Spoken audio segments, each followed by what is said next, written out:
Hello guys! Hello para to sa lahat ng mga Aquarius. Welcome dito sa aking channel. I hope na makuha mo yung energy. This is general reading. Pwede kang makaresonate. Gamitin mo yung intuition sa panonood, Aquarius. Amethyst and Diamond. First card natin, Aquarius, is revealing your true self. As you allow others to know the real you, you'll feel love for who you truly are.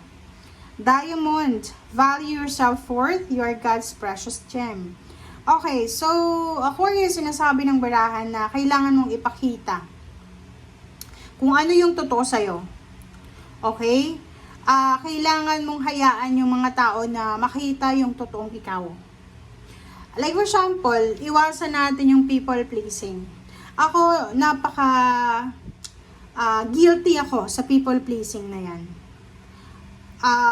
Medyo nung nakita ko to, yung baraha mo, parang gusto kong umiyak. Hindi ako iiyak dahil sa'yo, it's because of me. Because currently, sa kasalukuyan, this card is my card. Na parang, sinasabi ng baraha sa'yo dito na, sobrang pagpi-people please. Na kahit walang matira na sa'yo, sinasacrifice mo yung mga needs mo and wants mo just to please someone else. Na end of the day, ibabagsak ka rin. Itatraidorin ka. Diba? So, ang nakikita ko sa'yo, ganito yung experience ko sa ngayon. Current situation ko to. Yun na nga. Makinig ka. Parang ang baraha mo, parang reading siya, nakadirect sa akin. Hindi ko alam kung bakit. Maybe it's because habang nagre-read ako, ganito yung emotion ko. Okay? Sorry medyo emotional lang ang reading mo para sa akin. So, dito sinasabi na revealing your true self. Hayaan natin yung mga tao na makita kung ano ka. Hindi mo kailangan ni people please sila. Nakakahilo, sobrang sakit sa kalooban yung people pleasing, guys. Lalo sa inyo, Aquarius. Kasi, hindi mo sila mapiplease Mapiplease mo sila hanggat na binibigyan mo sila. Pero once na nag-stop ka na, or once na nagkaroon na sila ng blessing, or meron na silang pera, or meron na sila ng, sinasak-in nila sa'yo, mawawala na sila sa'yo na parang bulak. Diba? Tatraidorin ka na, ibabackstab ka pa. So, dito sinasabi sa'yo ng baraha na Aquarius, value your self-worth. You are God's precious gem. Mahalaga ka rin You're precious. Diamond ka Diamante ka ng Panginoon. Tingnan mo, you are God's precious gem. Okay? Sinasabi dito na i-value mo daw kung ano yung worth mo. Okay? Ang nakikita ko sa'yo dito, same with my experience, na yun, nakakalimutan na natin na may sarili tayong pangangailangan, na kailangan din pala natin ng assistance, ng protection, ng pagmamahal, ng anything na binibigay natin sa ibang tao. And nakikita ko sa'yo, yung nakikita ko sa sarili ko, na parang binigay mo na lahat, pero until now, or end of the day, walang natira sa'yo, kundi heartache and pain. Wow, Aquarius. Okay, number 4, firm foundation. Wow.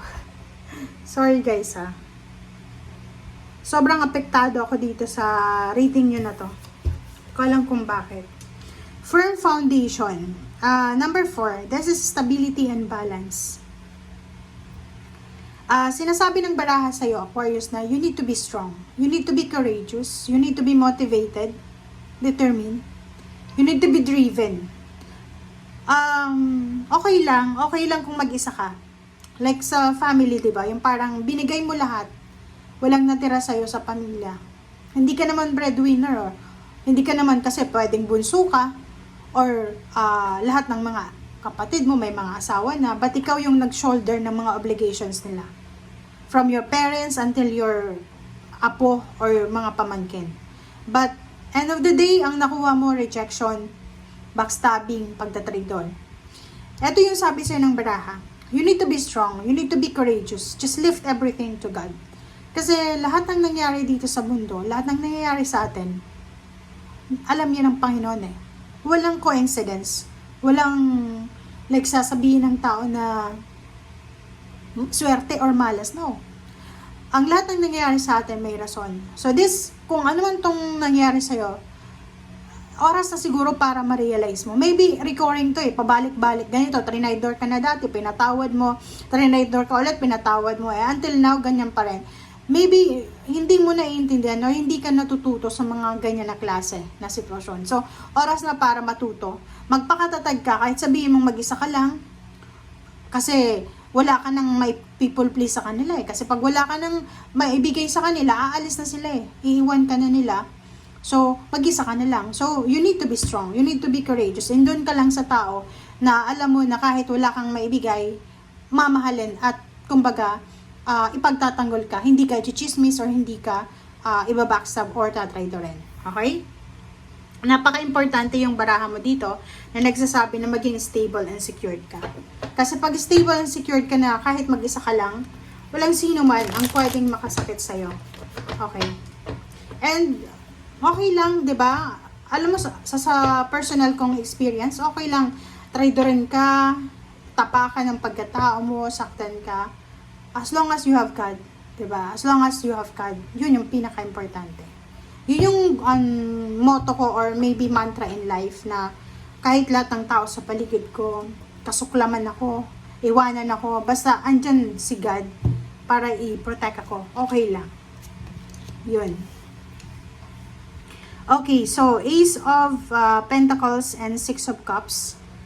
Dito sinasabi, same with the Gemini, merong trabaho na from the past siya. So maybe this is your past job, past career, past company na posibleng babalikan mo.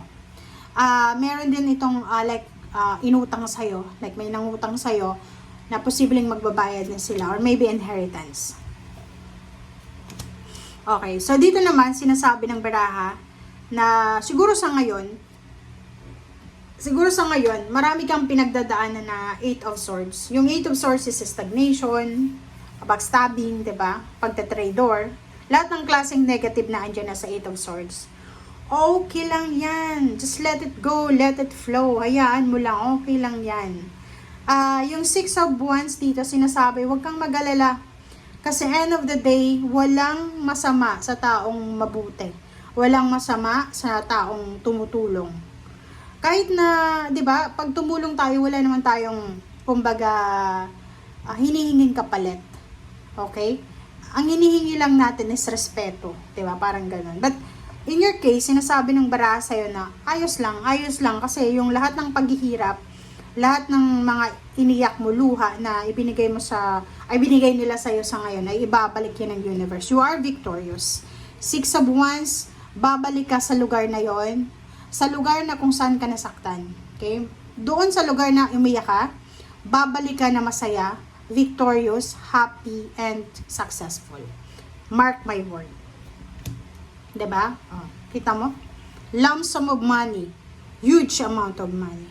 Doon sa mga tao na niyurakan yung pagkatao mo, sinaktan ka, ginamit ka. This is the right word, ginamit ka. Same sa aking experience. Ginamit ka. Ginamit yung weakness mo. Ginamit yung pagiging mabuti mong tao. Ginamit yung pagiging generous mo. Let it go, let God, let it flow. Okay? Kasi ang balik niyan sa'yo is victory and success, lump sum of money, peace, and harmony. Okay. Okay, so nandito yung Empress, sinasabi ng baraha sa'yo, na ang pinaka-importante na dapat mong gawin simula ngayon, after mong marinig ang reading na to, is take care of your body. Take care of your own self. Okay? Yun yung pinaka-importante mong gagawin. Alagaan mo yung sarili mo mula ulo hanggang paa sa loob. Okay? So, instead na, like for example, instead na nagbibigay ka ng financial help sa mga taong yan na inaabuso ka, instead na magpasalamat, backstabbing, and pagtatrader yung ginawa sa'yo, gawin mo, ibigay mo yan sa sarili mo, di ba? Enjoy the luxury. Walang masama, walang dapat na mag-guilty dito kasi ginawa mo na yung best mo eh, ginawa mo yung lahat para mapabuti sila, but ang ending is pagtatraidor. Tingnan mo, di ba? Ibalik mo yung sarili mo na masaya kahit walang ibang tao. Ibalik mo yung excitement, ibalik mo yung enjoy na enjoy ka, ibalik mo yung pasensya mo. Okay? So, thank you guys for watching. And sinasabi ng baraha, be patient kasi yung tamang tao, tamang company, tamang hierophant, protection, or tamang allies, friends or mentor, ay darating siya sa tamang panahon para proteksyonan ka. Okay? Thank you guys. Bye!